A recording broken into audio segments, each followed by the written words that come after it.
In late spring and early summer, large brown and green scarab, beetles, June bugs begin to manifest here in the United States. The large dung beetle of the eastern Mediterranean held sacred to the Egyptians, which they symbolized it as Khepri, come into being. As the rising sun gives us our daily charge, as our positive primary, the sun, discharges negative solar rays, enters our atmosphere, falls to the earth with the help of gravity, charging the earth to the very core. In short, what you eat is fresh life, death before decay, plus minus, enter through the crown and through your intestines. With the assistance of gravity, charges your body and fuels your mind, and falls to the very core, filled with gastric acids that will discharge waste through your stool, negative, positive.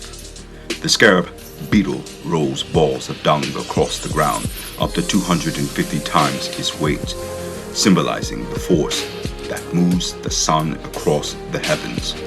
New dung beetles, having laid their eggs within the dung ball, rise in it completely formed. Khepri, creation and rebirth. The cycle for a June bug is of that of 1 year, dating back to more than 3,200 years to the days of the pharaohs. An 8-year-old Israeli girl, Neshama Spillman, discovers a scarab amulet bearing the name of Thutmose III while shifting at the Temple Mount project, Jerusalem. Together with that amulet, found what was another name bearing the name Seti I, who ruled during the late 14th early century BCE. Thutmose III is credited with establishing the Egyptian providence in Canaan, led 17 military campaigns to Canaan and Syria, and defeated a conglomerate of Canaanite kings at the city of Megiddo, 1457 BCE. As previously discussed, Canaan, modern-day Israel, was not new to Egypt in the 19th dynasty. It was already in effect in Egyptian providence in the 14th century BCE. Ramses II of the 19th dynasty, from 1279 to 1213 BCE, led multiple campaigns in the Levant, including the Battle of Kadesh. During the late Bronze Age, the Horns of Hattin were home to a fortified castle on one hill. It was likely destroyed in the 13th century BCE.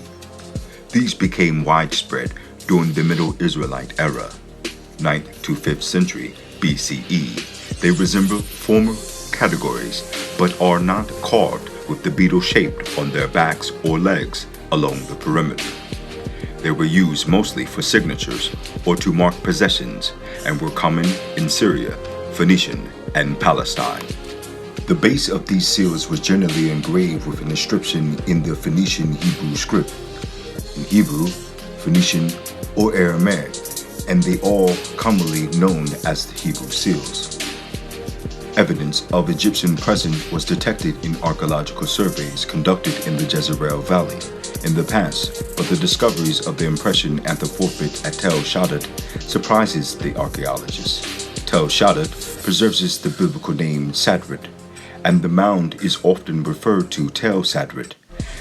The Tel is situated in the northern part of the Jezreel Valley, close to Kibbutz Sadrid. The city is mentioned in the Bible in the context of the settlement of the tribes of Israel.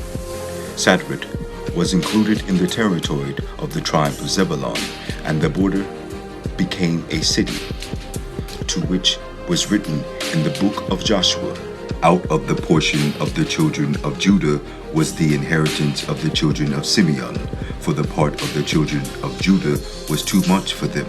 Therefore the children of Simeon had their inheritance within the inheritance of them. And the third lot came up for the children of Zebulun, according to their family. And the border of their inheritance was that into Sarid. And their border went up toward the sea, and Marilah, and reached Dabasheth, and reached unto the river known as Jokneam, and turned from Sarid eastward toward the sunrise, unto the border of Chrislophtabor, and unto them goeth out to Daberath, and goeth up to Japhia.